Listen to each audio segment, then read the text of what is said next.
Welcome to another edition of the Inspired Stories podcast, where leaders share their experiences so we can learn from their successes and be inspired by how they've overcome adversity.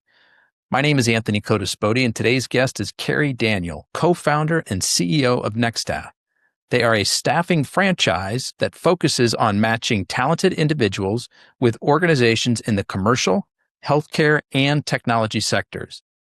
Through its unique X Factor recruitment process, Nextaff aims to deliver top quality service and help businesses reduce turnover by placing the right people in the right roles. Cary has worked in the staffing industry for many years, playing leadership roles in multiple companies before co-founding Nextaff.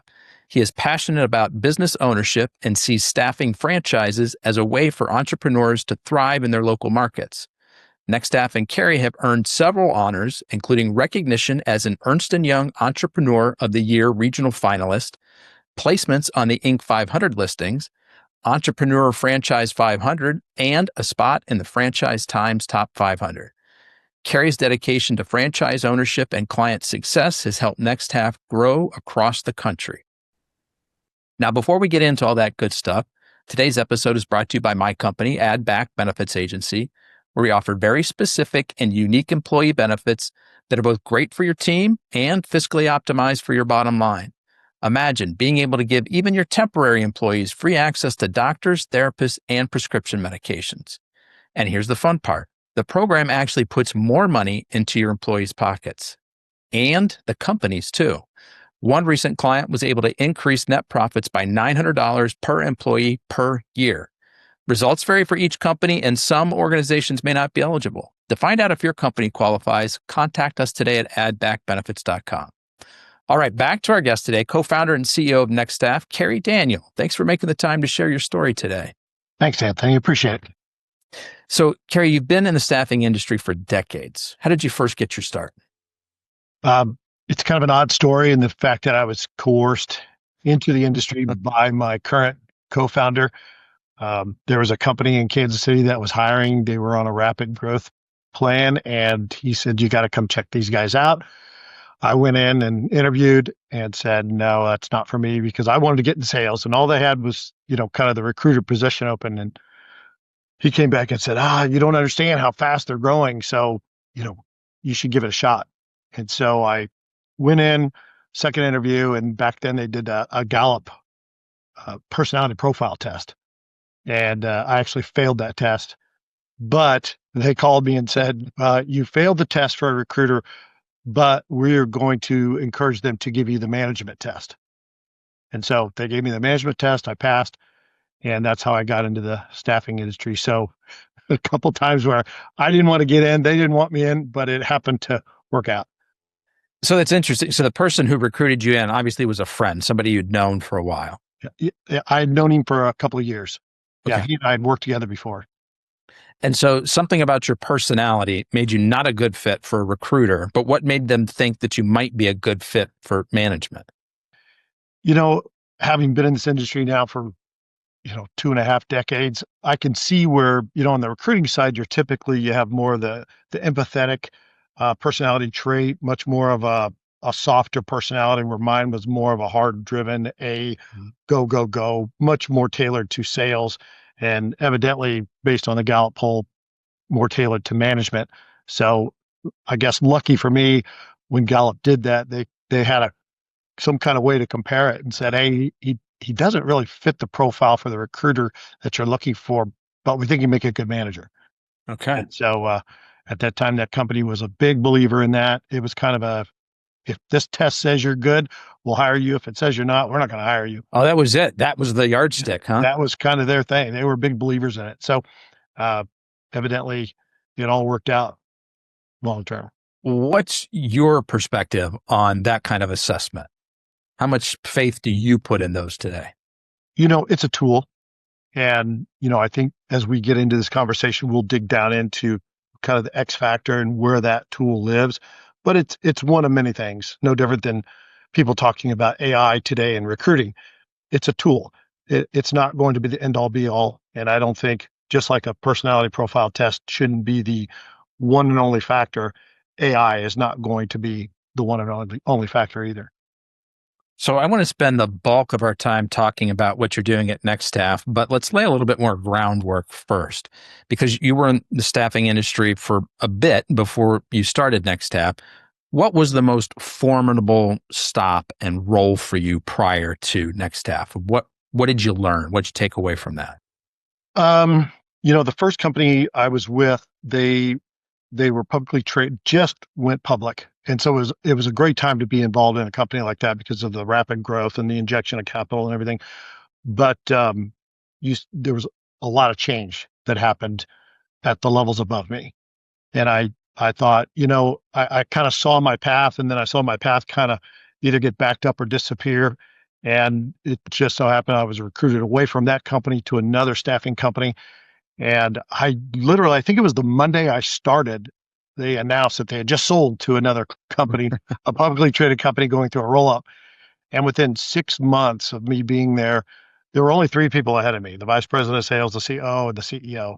And within 6 months of working there, all three of those people were gone. And now I was reporting to people in Salt Lake City whom I'd never met. And I thought, I'm not going to let somebody else control my future and control my destiny. I'm I'm doing all the work anyway. I've sold, I've seen the recruiting side of it. I've opened offices for other people. I'm going to do it for myself. And so that's what launched it. And where was your business partner at the time? Had he followed you, or was he still at the original company? He had gone, he was doing sales for another organization. Okay. Yeah, he'd left the publicly traded company. He went one way, I went the other, but I stayed in staffing. And I called him up and I said, "Hey, because we had been talking about it, I thought, maybe this is something we should do."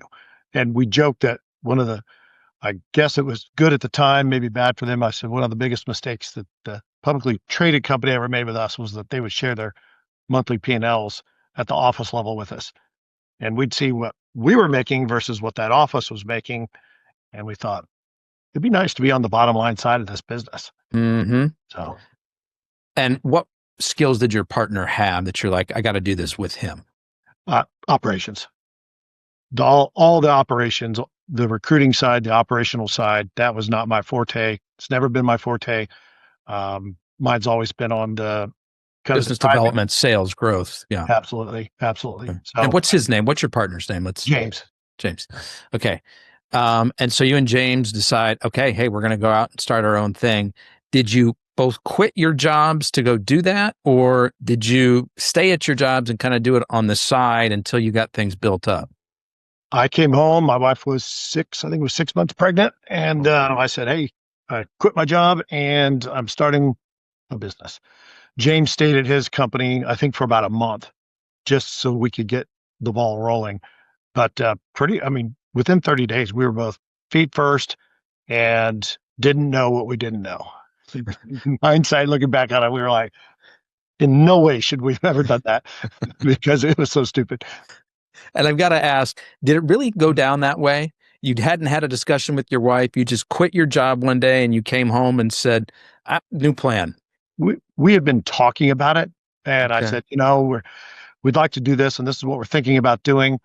But one of the key hires that we had in mind to come aboard with us, it was kind of the impetus because he called and said, "Hey, I just got let go of my job, and I'm available. If you guys are ready to roll, I'm ready to roll." And we thought, okay, we don't want to miss out on this hire because this is the guy we were like, if we do this, we got to bring this guy in. He's an absolute stud when it comes to sales in the business.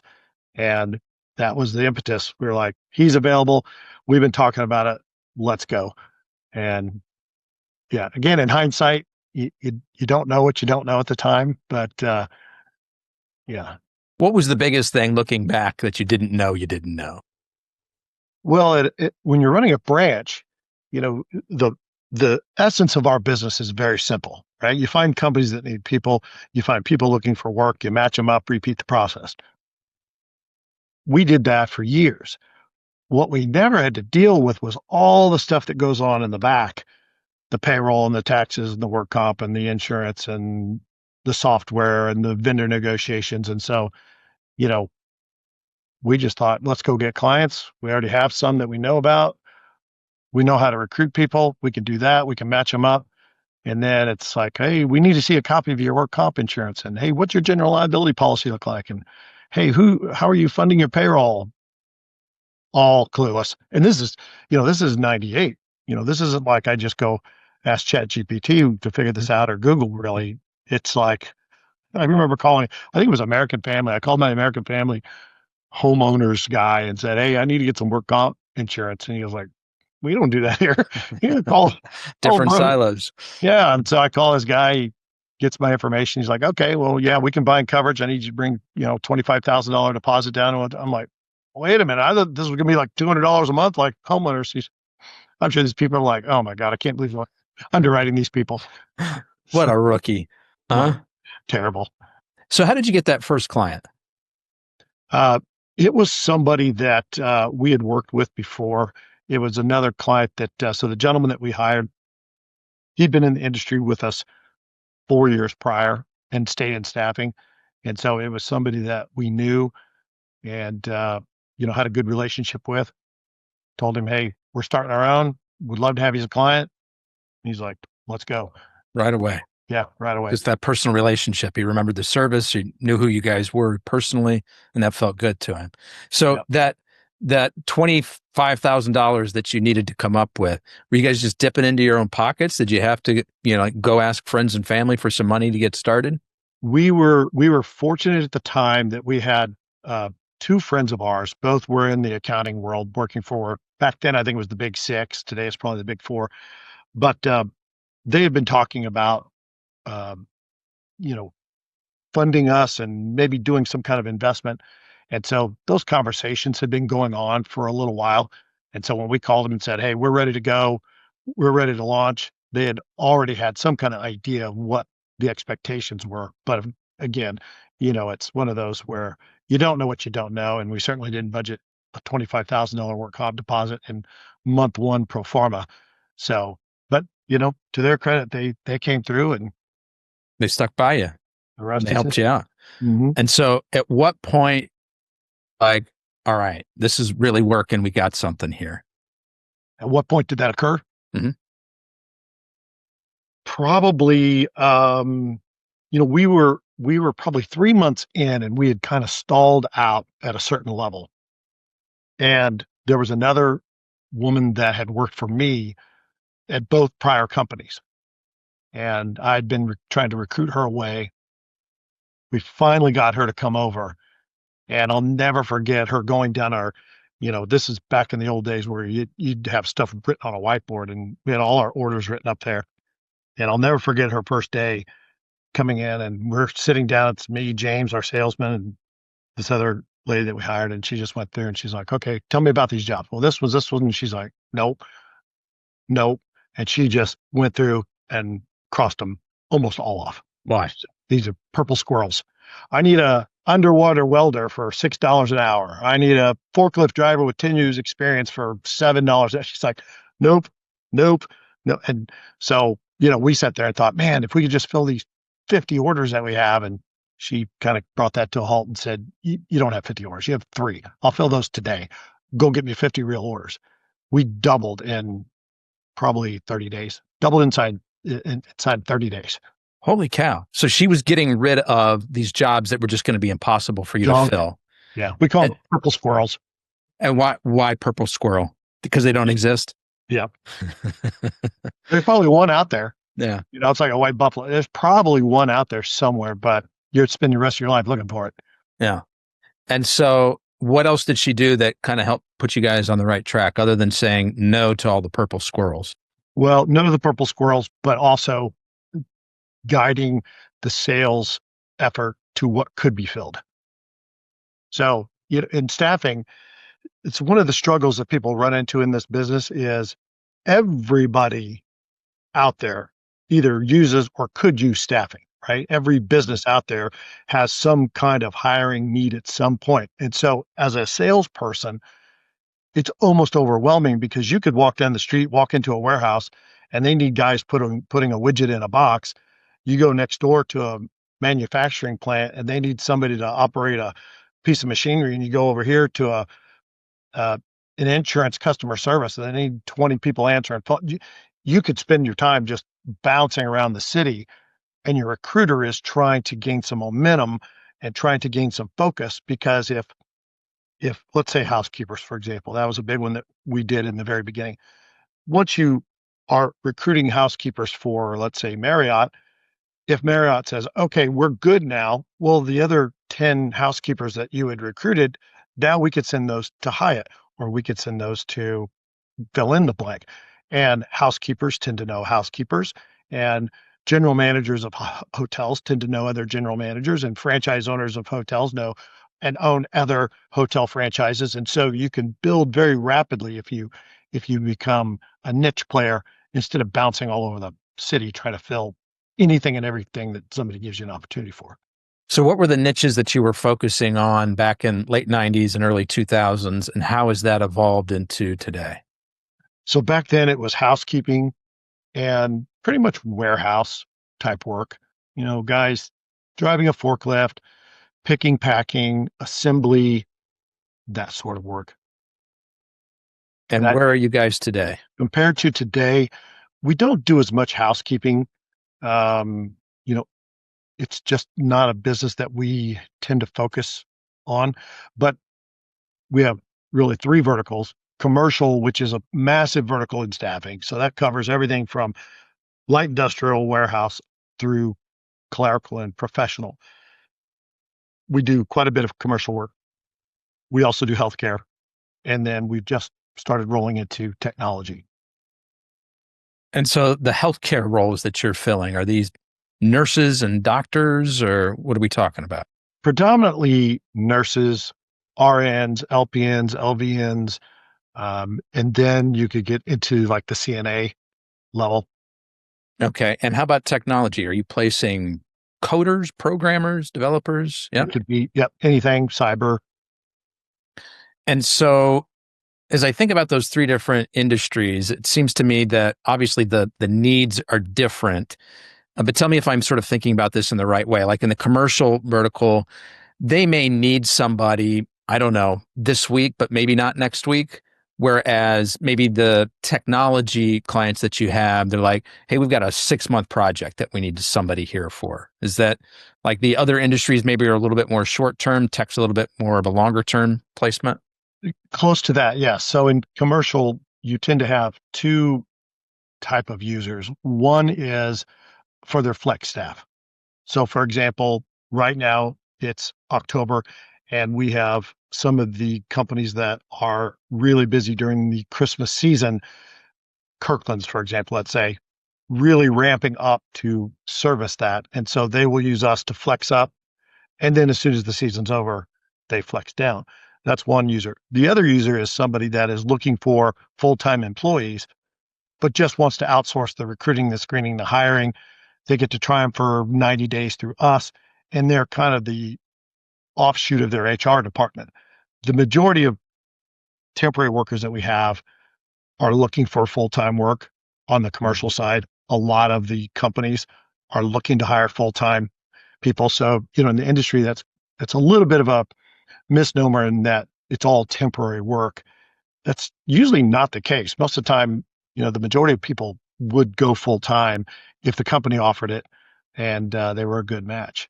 And then in technology, right, most of that is going to be longer term contract work. We're doing an SAP implementation. It's a 2-year implementation. We only need these people for 12 months. And then in healthcare, it's a little bit of both. Healthcare is a lot of filling in shift work because there's such a shortage. And then there's also, contract work where they need somebody for maybe a 12-week assignment. So it can be kind of a mixture as well. At what point in the company's trajectory did you guys make the decision to focus on a franchise model for growth?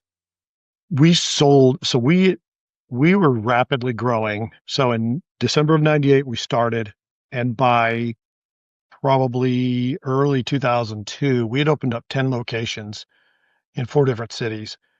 All franchises or corporate owned? Corporate owned. Okay. And it's ironic. We got a call from a business broker asking if we were interested in buying a location in Wichita, Kansas or something. And we looked at it and decided that it wasn't I'm sorry, Cary, where was your headquarters at the time? Kansas City. Okay, go ahead. Yep. Headquartered in Kansas City. And we said, no, it's not a good fit for us. And he flipped the script on us and said, well, have you guys ever thought about selling your locations? Well, no, I mean, we've only been in business really 3 years. We're just now taking off. And he said, I get a lot of interest from people to buy staffing companies. And we're like, well, I mean, what kind of interest? And so the recommendation was go get a valuation. And so we talked to our two investors and we all decided we had a number in mind. If it came back at this number, we would try to sell it. If not, we'd keep building. And the valuation came in 20% higher than our peg number. Listed it and it was sold within 90 days. Wow. So we sold the Kansas City units to one gentleman. We cut off St. Louis and Springfield to two other gentlemen. And then we had the Denver location we sold to somebody else. But those were outright sales. This was not the franchise model yet. Okay, go ahead. Sales, done. Mm-hmm. And so now here we are sitting there, I'm 30, I think I was 31 maybe. Enough money to do something with, but certainly nowhere near retirement. And really my entire career to speak of was staffing. And so we were like, maybe we should franchise the concept. That would allow us to do something outside of our non-compete in Kansas City. And so we went to the buyer and we said, hey, we're thinking about franchising this. Do you have any objection if we franchise the concept, sold staffing, as long as we don't do it in Kansas City? And he's like, sure, no problem. And so that's what started it, is we thought, when we started this in 98, we were so naive. We had the staffing experience, but we still had no idea how to run a staffing business. There's other franchises out there, but maybe we could build one that kind of would help guys like us. And so we spent most of 2003, taking everything that we knew and putting it into a replicatable, duplicatable system, getting compliant with the Federal Trade Commission to sell franchises and all the good stuff that goes along with that. And in 2004, rolled out the Nextaff franchise concept. And did you still have your own location at that point, or had you sold everything? We had sold everything. You had sold everything. Okay. Yep. And so did you now open up a corporate location as you were sort of starting this new model and going after the franchising, or it was like, nope, we're just going to sell franchises? The idea was just to sell franchises, but we had a little bit of an ace in the hole in that the Denver location that we sold to the branch manager at the time with owner financing, with the idea that, hey, once we franchise this concept, what we'd like to do is roll you in as franchise number one, and we'll do all the back office finance, the payroll, we'll do all that other stuff. And he was like, that sounds good to me. So, nobody wants to be a first franchisee. So that's a little scary. But so we were lucky that we could roll in with somebody that knew us, trusted us, rolled out. He was our first franchise. So now in talking to somebody else, you could at least say, yeah, we have one other franchise owner, give him a call. And he had known us for years. So, it helped having that early validation right out of the chute. So how did you get the second one? The second one, I believe, was from Houston, a gentleman that was in staffing with his ex-father-in-law, who became his ex-father-in-law. And he wanted to do something on his own, but same thing, didn't know the back office, needed that help. And, signed him up and started rolling. So yeah, it was, it's kind of scary because you don't know, okay, we know what we're doing. We think we know what we're doing and we think we have a good concept. Will anybody else believe in that or buy into that? So we were lucky that, in a relative short time, we had a couple wins under our belt that we could build upon. What was the biggest growth lever that you were able to pull that really helped to accelerate the sales of these franchise units? The story's a little different one. So let me back up and I'll try and compress 20 years into 2 minutes. So we started selling franchises, and I think we got to maybe 8. And then 2009 hit, big downturn in the economy. Staffing industry is usually a leading indicator. So we're 6 months ahead of any recession, 6 months ahead of any upturn. And so the staffing industry was taking a nosedive. And, you know, the talks of Obamacare and healthcare and all this other stuff started coming out. And we thought, you know what might be a good pivot here? What if we found a payroll company and a PEO company, and our existing franchise owners could start selling that as well? And so we found a company in Kansas City that did those things, worked a deal with them, and closed on that deal January 1st, 2010. And so we were able to now start offering not only temporary business, but the PEO and the payroll solutions in a time when people were trying to figure out how to get under 50 full-time employees, et cetera. And so in a time when the staffing industry was taking a nosedive, our growth went through the roof Wow. for the next, 5 years. And so we were able to take that company up north of $100 million by 2015, and then had a very similar experience that we did in 2002, where somebody reached out and said, "Hey, we're doing a PEO roll-up. Would you be interested in selling the PEO?" And we took advantage of that, sold it. It's now rolled up and part of Paychex. Okay. So Fascinating arc. yeah, so that, that was 2015 into 16. And then in 2017, we had not sold franchises for almost 10 years. And Because you were focused solely on growing the PEO payroll side of the yeah, business. yeah, it was like a tiger by the tail trying to manage that. And once we got rid of that, it was like, okay, well, let's get back to the franchising business. And so 2017 really kind of, that's where the X Factor came up, and all that kind of switch from the PEO payroll into staffing. And so 2018, we relaunched, the Nextaff franchise model. And then most of what you see today is, over the last 7 years. We still have a few legacy offices that are around, but most of who we are today is the result of the last 7 years, really. And so how many locations do you have today? We have 25 locations with 6 in development. Okay. Tell us about the franchise opportunity. So in staffing, like we mentioned, it's a relatively easy concept, but not hard, not easy to perform. Easy to describe, hard to execute. Yeah. Yes, and the execution really is about just following through on your daily activity commitments. So for us, the franchise opportunity is finding somebody that, you know, there's a lot of people that they don't have that restaurant experience or retail experience, where you traditionally you think of a franchise as restaurant or retail. The B2B side, there's far fewer of those, and even far fewer, I think, that I would consider kind of really professional, type atmosphere uh, businesses, versus janitorial or window cleaning or something like that. So for us, it's finding that individual that probably has a sales background, has that entrepreneurial desire, but knows what he doesn't know, and says, I would like to do something professional. I really like helping people. And in this business, it's kind of a win-win-win, right? You're helping the client find the people, helping the people look for work, and you get paid to do it. So it's a win-win-win across the board. And for us, I have seen, after being in the International Franchise Association, after just doing my own research out of curiosity, there's probably 4,000 different franchise opportunities out there. It's very tough to find a franchise opportunity that, for the entry level that we have, which is, $120,000 to $150,000, to have the kind of return on equity anywhere. I've not found another opportunity where you can see Does that. that include even comparing you to other staffing franchise opportunities? The other ones are similar.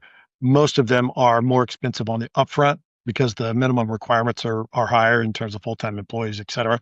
But I'd say the staffing franchise opportunity in general, um, you know, it's hard to find an opportunity where you could invest low 6 figures and very quickly could be making that annually. And within a matter of years, you could have a business worth 7 figures. It's just hard to find. A lot of these other opportunities I see outside of staffing, you're talking about mid six figures and you're hoping that you could make six figures a year. Mm. And why do you think the math is so different? Is it because, hey, in staffing, you need an office, but you don't need expensive kitchen equipment. Basically, you need phones and computers, right? Like the overhead isn't pretty intense. That's it. Yeah. I mean, there's no FF&E. It's really people. And that depends on what you want to do. Do you want to start lean and mean, or do you want to grow something big and massive and quick? But it's really your staff. I mean, rent.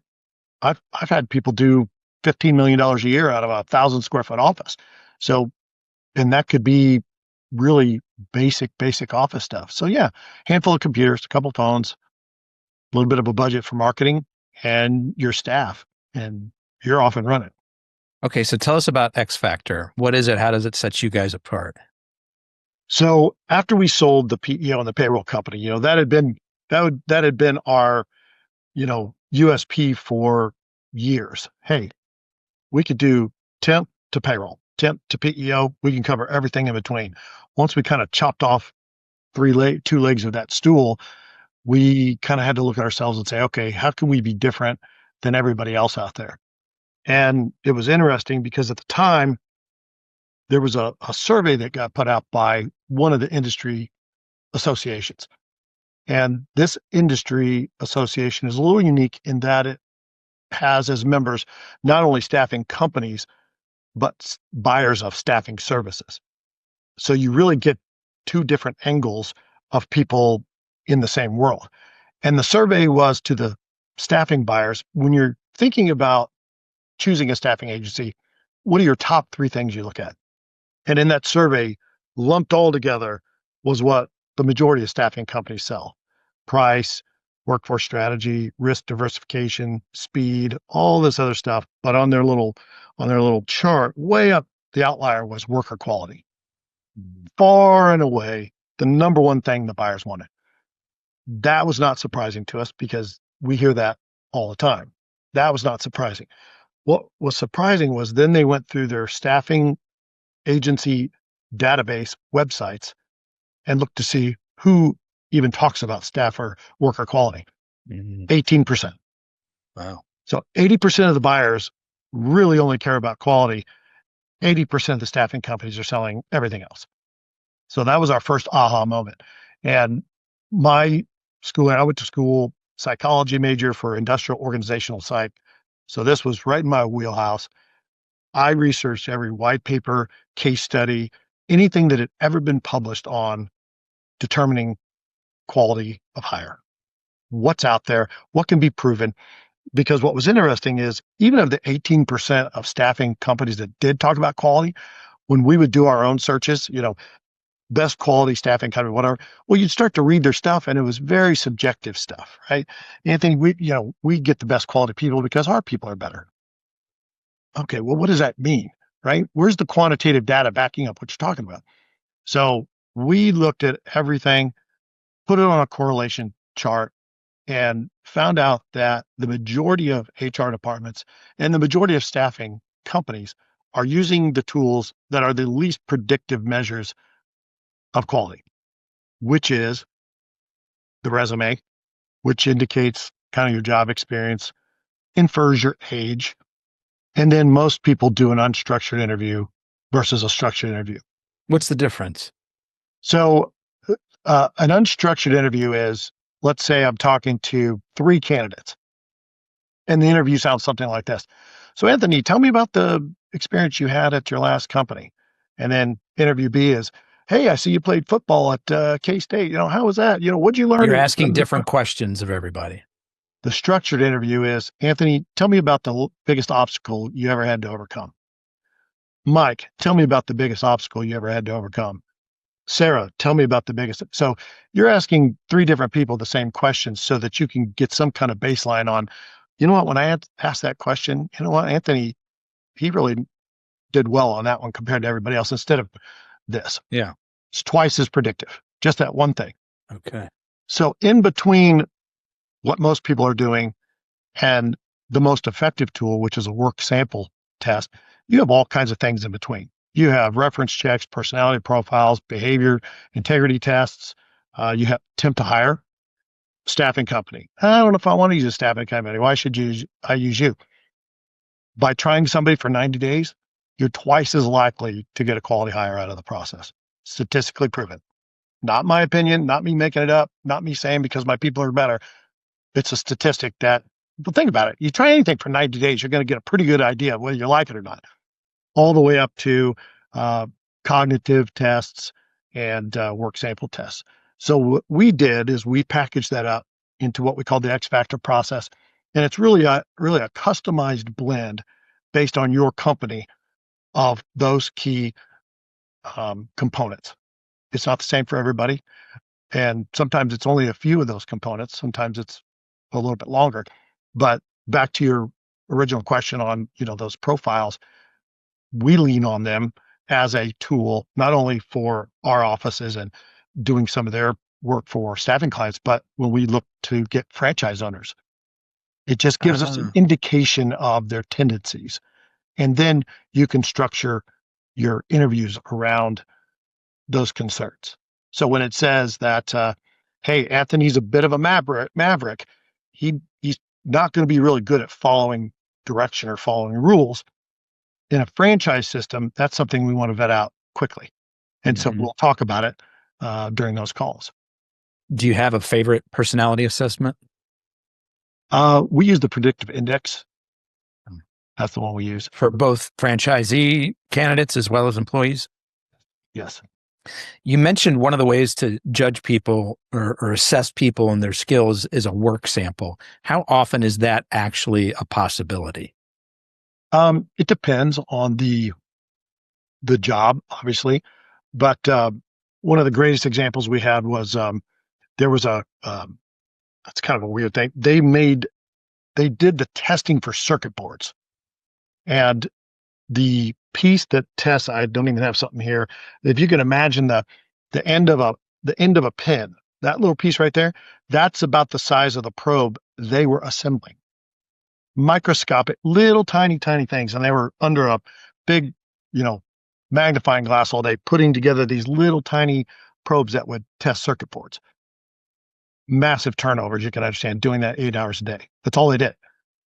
Take a tube with a spring, with a thing, stick it in, repeat that 1 million times. Huge turnover. I'm like, have you guys ever thought about giving them a work sample test before you hire them just to see if they even want to do this? Never thought about it. I said, well, give me a couple of your boards. We'll start doing it. Massive reduction in turnover because you'd have people sit there for 5 minutes and go, no possible way. Well, I'd rather know that than their first lunch break and they never come back. Yeah. And you'd have other people say, so I can listen to my headphones. This is all I have to do all day long. Yeah. Love it. And so you weed out the people that were not going to be a good fit very, very quickly. So work sample tests like that. You get a lot of stuff like 10 key type tests that if they're going to be on 10 key all day, fine, let's make sure they're proficient in that. Stupid. You'd be surprised. You go talk to a company, they want shipping people working in their shipping department. So what's been the problem? People can't read a ruler. Okay, well, do you give them a ruler test before they start? No, never thought about that. Well, why don't we give them a basic ruler test first before you get them in the shipping department? They can't read a tape measure. It's you'd be surprised at the simplest little things. Okay, because those are things that you feel comfortable doing in an interview. When I've hired folks in the past, my favorite approach is because, the interview is fine, we can talk, but I actually want to see the quality of your work. Now, in the kinds of roles that I'm hiring for, I'm giving folks a paid task. Here's a project, go away and do it. It may take you 5 or 20 hours, whatever it is, I'm going to pay you for it. But at the sort of the scale that you guys are operating. And for some of these roles, that's not really necessary. It's something super basic. Okay, here's a ruler, show me 4 inches, right? Or here's a circuit board. Can you do this for a couple of minutes, right? Some of this is just real low hanging fruit, super easy stuff. Yeah, it could be very low hanging. Another one we had was somebody that wanted appointment setters and obviously very high turnover position. And so part of the interview process in which we worked with the company and we actually paid them to do, we had 3 people come in our office for 1 hour. we gave them a list of 100 companies with a script, and we wanted to see how well they'd perform. And it was funny because I said, okay, these 3 people, they're off. Who would you pick? Who would you pick? Who would you pick? Based on the interviews. And it was like 1, 2, 3. And the best performing person was not number 1 on anybody's All list. right. Isn't that And something? she was an absolute superstar. Worked, I think I lost track of her, probably 2, 3 years at this spot, and just killed it, but would have never been their original hire. So we're talking about some of the tools that you use, right? The personality assessments, the X factor that you guys have constructed. And you mentioned at the beginning of the interview that AI is a tool. How are you guys using that tool yourselves today? So with us, AI in the forefront on the recruiting side, it can do a lot of the tedious work. So for example, we have offices, we probably get 500 applications a week. That's a tremendous amount of work to try and get a hold of these people, schedule interviews, do the initial upfront. What are you looking for? What job do you apply for? So AI can handle that very efficiently. So that's one area. The second area is through like texting workflows that start to become intelligent based on how you're answering. So that way, if let's say Kirkland's calls and says, "Hey, I'm going to need 200 people in the next 2 weeks." In the old day, we were dialing the phone 1,000 times to find 200 people. Now I can send a message, say, "Here's what we're looking for. Here's the shifts we're looking for, et cetera, et cetera." Send that out. It'll go out to 10,000 people, and they can select what that works for. So that's on the recruiting side. Eventually, I see that working its way into some of the more complex onboarding, like for nursing. To onboard a nurse or even a CNA, I mean, the laundry list of stuff they have to provide to become, Certifications and whatnot. yes, they have to have okay, I need a copy of your, CPR qualification. I need a copy of all your, tests and this and that. I mean, it's just a laundry list. There's a lot of human follow-up that goes into that where AI could take that over and not disrupt the relationship you're trying to build, instead trying to make it more efficient. We still use the recruiter to build the relationship and to, manage that. But that's where I think AI will play a big role, is the upfront heavy lifting of just narrowing down who's going where and who wants what. And then okay, you're interested. Now here's the 14 things I need from you in the next 2 weeks.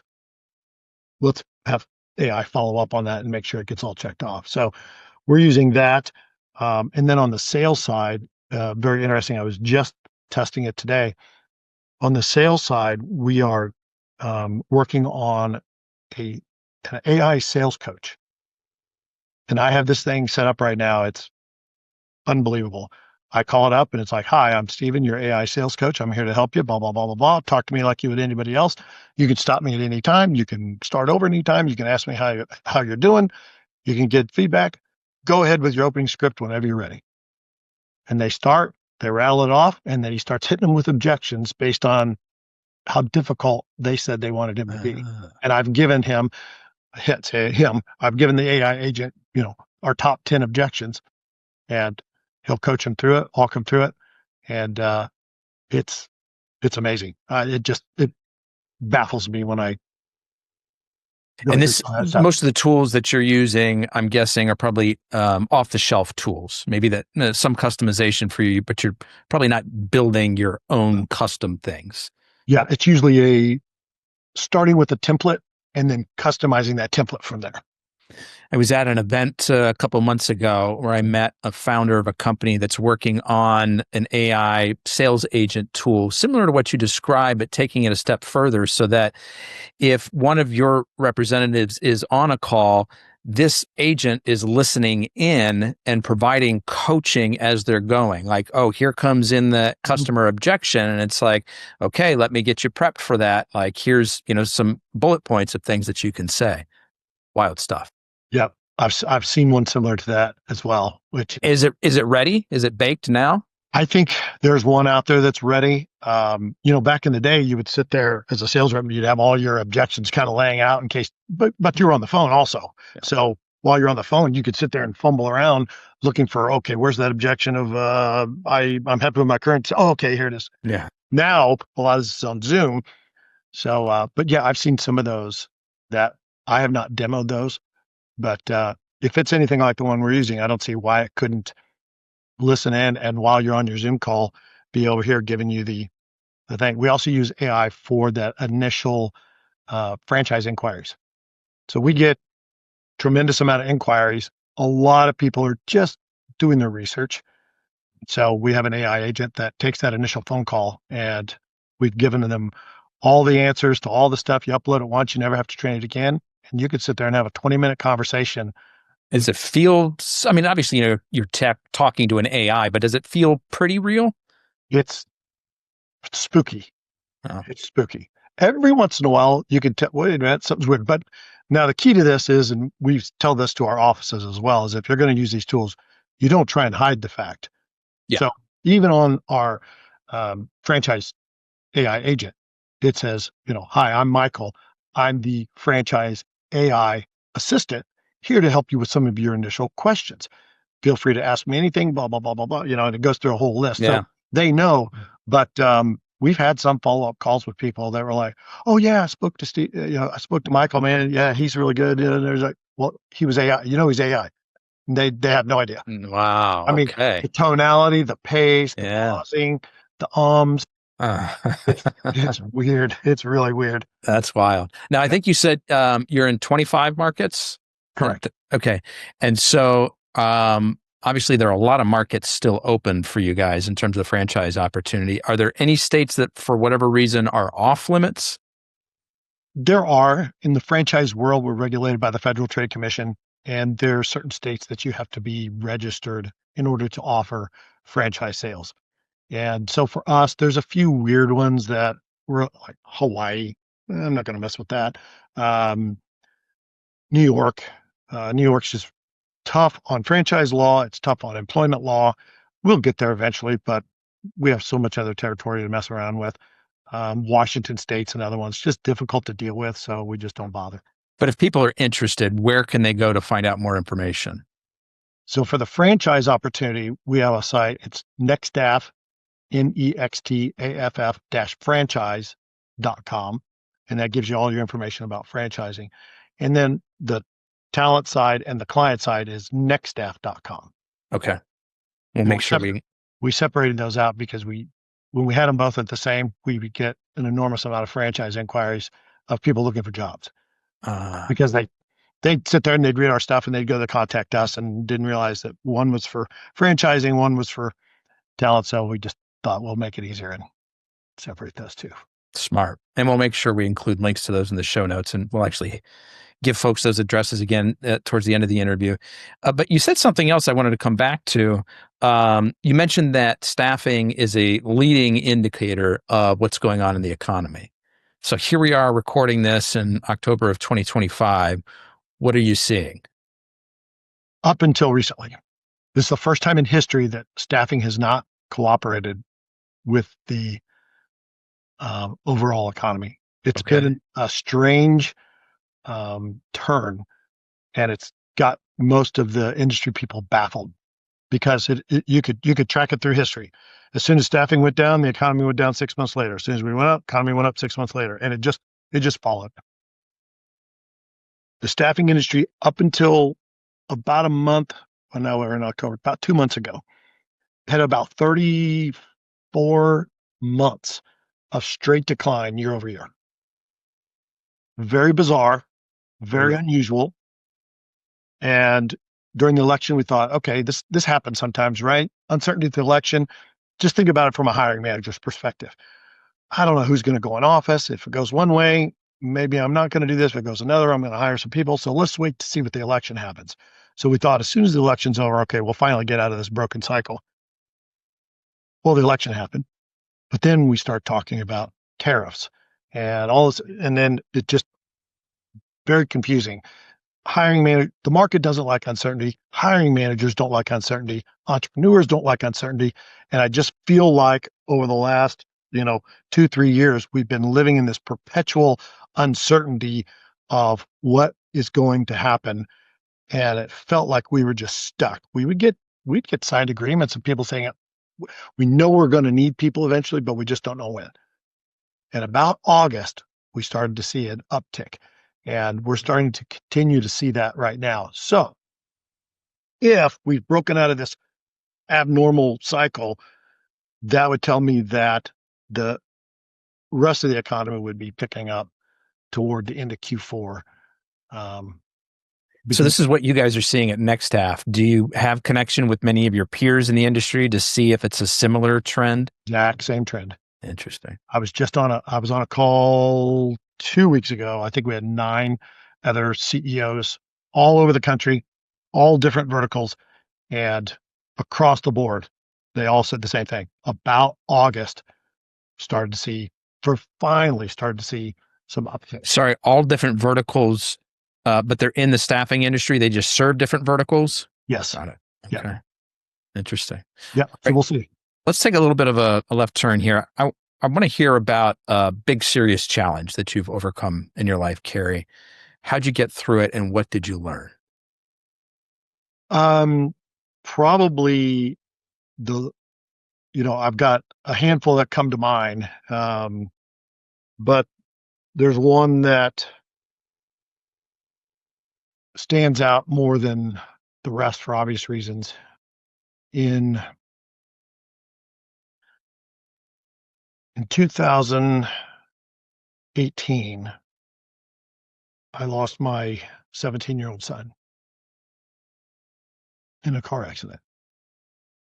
And as any parent has ever, if any parent's ever been through that, they obviously know it, but it's every parent's worst nightmare. But that was something that took a while to figure out, one, how are you going to deal with it? And what do you do? Where do you go from there? But it was, and still is, the biggest obstacle I've ever had to overcome. And I think you can choose to be a victim in life in any circumstance, or you can try and find the positive out of it. And I think what helped me kind of move through that was being grateful for the time that we did have, instead of mad about the future of what we were not going to have. And if you can take that day by day and shift your focus to the gratitude, being grateful for what you did have, being grateful for the people that you met, being grateful for the relationships you have now because of what occurred, it helps you process that. It helps you deal with it. And I don't know that you could ever say you could get over it, but it certainly helps you get on, and it helps you get through it. So, yeah. What you're saying on the surface sounds like helpful advice. See if you can find a way to be grateful for the time that you had together. See if you can find a way to be grateful for the relationships and the experiences that you're having now and are available to you going forward. It's one of those things that feels like is so hard to get from here to there in an experience like that. Any sense of how you've managed to at least somewhat cross that bridge? It's a really good question, because you're right. I see people, when something like that goes on in your life, it's like anything else. You kind of look for support of people that have gone through it, and there's plenty of groups out there on Facebook. It's fortunately not a common thing where you've got, this big group of friends that have all been through it. But I do notice that, sitting in on some of these face group folks, that the majority of them don't heal, and they don't tend to cross that bridge. They don't tend to get there. And it is that they are so focused on the loss. And how do you get them to transfer from the loss to the gratitude? That's a great question. And I don't think I've sat down to try to dissect it to figure out, was there something that I did? Was there, certain books that I read? Was there a certain thing with faith or spirit? Was there something I could pinpoint and say, if you just do this, all will be better? I think it was the fact that maybe leading up to that point, I was kind of on my own spiritual quest and learning everything I could about just life and universe and spirituality, and had my mind open to so many different things, researching every different religion, just trying to find common denominators and make sense of it all. And then when this occurred, maybe something in that, having a little bit of a background in that helped me piece it together, maybe a little quicker than somebody else. You But were already doing this exploration prior to the passing of your son. So maybe there was some foundation there that had you more open to the idea of gratitude. yeah, well, and if you get to the point where, now we could get really deep into this stuff, but if you get to the point where your belief is more of one of that we don't really leave this plane, we're just in a different format, right? It's no different than, ice changing to water, changing to gas. If you have that kind of theory that, well, maybe we were one thing before, and then we came here to this, and then we returned to what we were prior, we really didn't go anywhere. It's just the form has changed. And if you can wrap your arm around that, the presence and that energy is still there, that I think can make a big difference in your life. And if you're open to it, and it's no different than anything else in your life, if you do any research on kind of the way the mind works and the reticular activating system, and, what you look for is what you will experience in life. If in your mind, what you had is gone permanently, you'll never be looking for the proof of it or the existence of it, because in your mind, it's gone, it's not there. But if you start with the premise that, well, we were some form of energy before we came, we kind of condensed into this energy form now, and now we return to that energy form. So the energy is still there somewhere. Maybe I can't see it, but could I sense it? Could I feel it? Maybe. And if you're open to the possibility, you would be surprised at the number of things that occur in your life and the number of synchronicities that nobody in the world can explain to you, because it defies logic, it defies reality, it defies anything you could possibly wrap your arms around, other than what else could you attribute it to? Is there a specific example of the synchronicities that you're talking about you care to share? Man, I started writing them in a kind of a journal because they would occur so often. And then I stopped writing them down because they occurred. So I thought, why am I writing all these down? This is just the way it is. This isn't unusual anymore. I might have to come back to that one. I'm trying to think of something that, would really blow your mind. I'll have to come back to that. No. Okay. Is gratitude a daily habit or practice for you? Is it something you roll out of bed and you've got a practice to help ingrain that into yourself? I'd say yes. It's one of our core beliefs.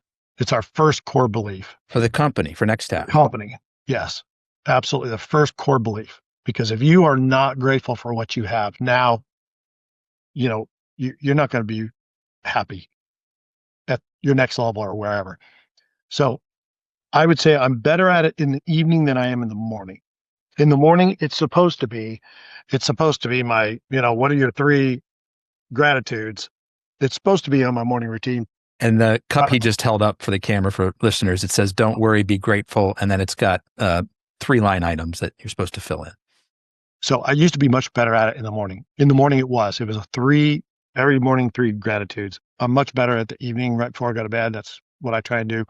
But I did a thing for a long time. And this is like, right after my son Landon passed away. Somebody had mentioned to me about doing gratitudes and trying not to repeat. Well, you write them down and, pretty soon if you're doing a daily journal, you're sitting here, it's real easy, right? Family, health, my children, and then you go on and a couple of weeks later, you're like, I said family. Have I said my business? I don't know if I've said my business. And it occurred to me one day when I was in Excel and I was typing something in Excel in a long sheet that if I had typed it before, it would start to fill out the thing. And I thought, what I'm going to do? And so I created, it's just this simple, an Excel spreadsheet, and it's got 1, 2, 3. And I type in the first cell, my first gratitude, second cell, third cell. And now I'm online, hundreds, I'm hundreds deep.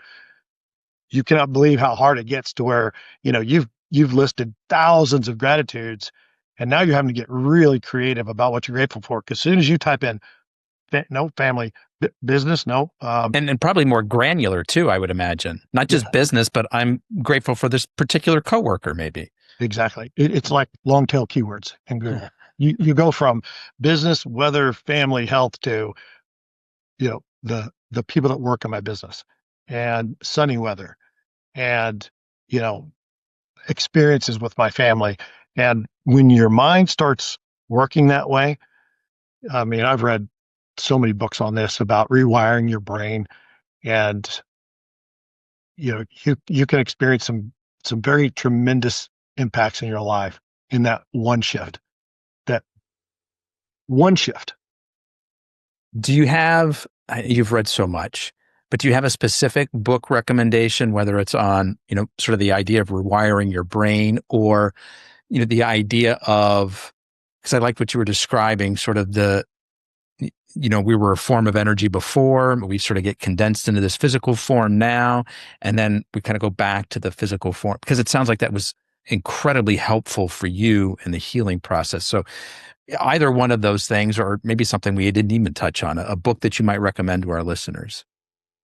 If the struggle that I've seen, the struggle with kind of deep personal work on a book is that if you're not ready for it, you won't hear it. And so I tell people this all the time. I say, I'll tell you what has worked for me. It may not resonate with you whatsoever. And I know that to be true because the one I'm going to tell you about, The Seat of the Soul, Gary Zukav, somebody was talking about it one day and I'm like, you know what? That sounds pretty interesting. I'm going to check that out.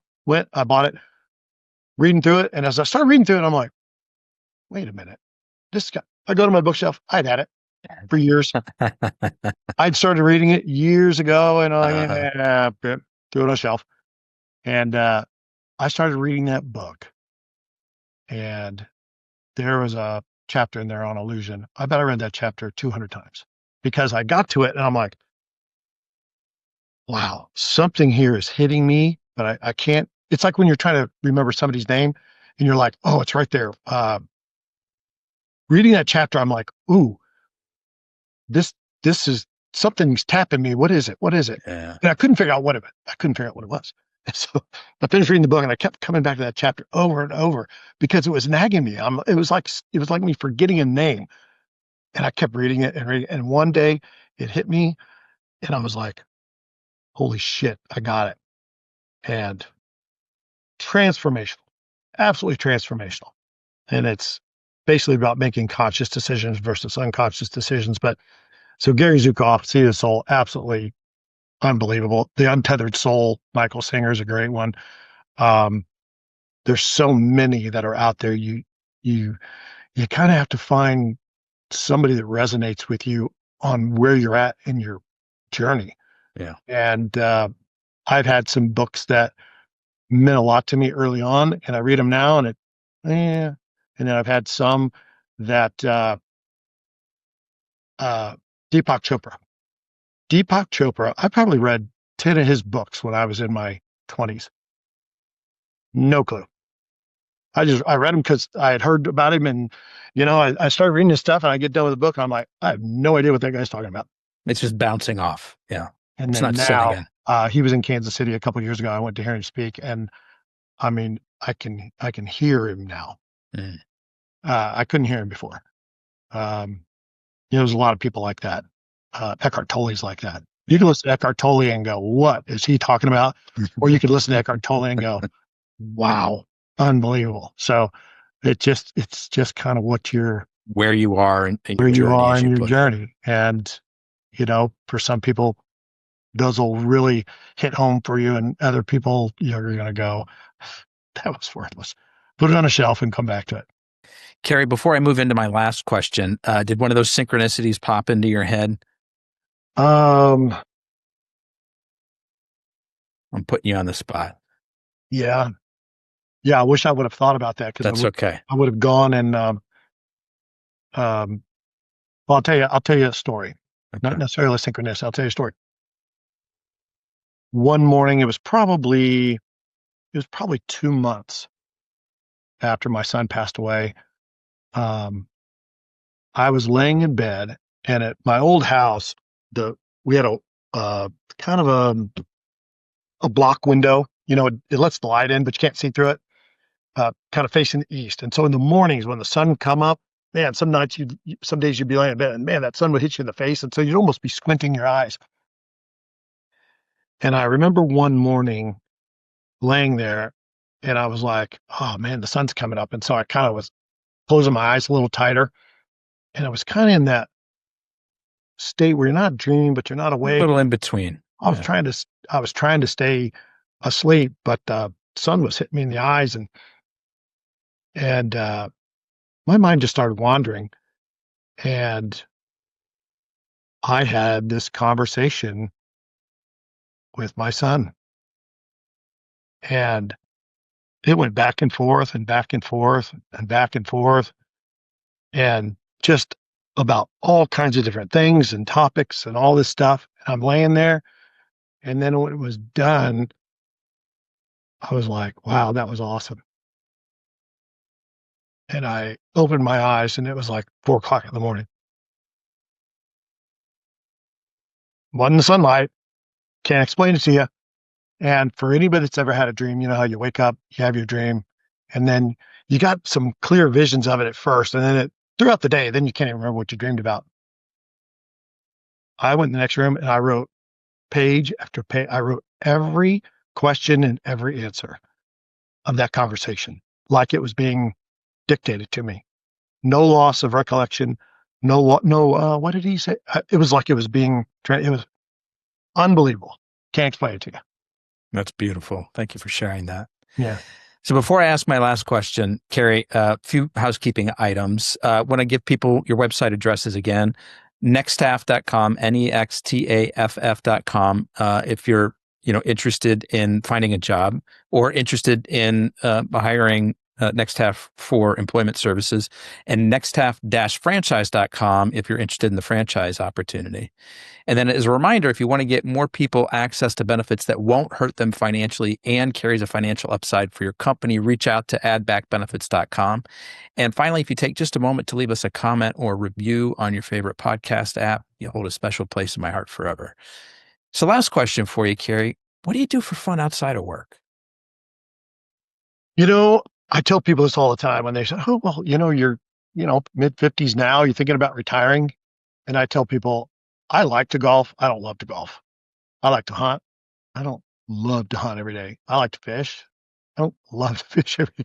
There's a lot of things I like to do, but I mean, being a business owner, being involved in activities every single day that move the needle and get people fired up, that's what I enjoy doing. So I don't know that I would ever retire, but I do a lot of other things out there. I do competitive barbecues, fish, hunt, all that other good stuff. But you want to get me going in a conversation, man, you get somebody sitting there and says they're thinking about opening a business or they're thinking about doing this, and hey, I'm thinking about their marketing or something like that. I mean, I could sit there, these conversations, you want to talk spirituality, you want to talk this, I could do that for hours and hours, and time flies. And, that's when you know that you're in your flow, when there's no sense of time. It's easy, it's effortless. And I could do that all day. Cary Daniel from Nextaff. I want to be the first to thank you for sharing both your time and your story with us today. I really appreciate it. Yep. Thank you, Anthony. I appreciate it. Folks, that's a wrap on another episode of the Inspired Stories podcast. Thanks for learning with us today.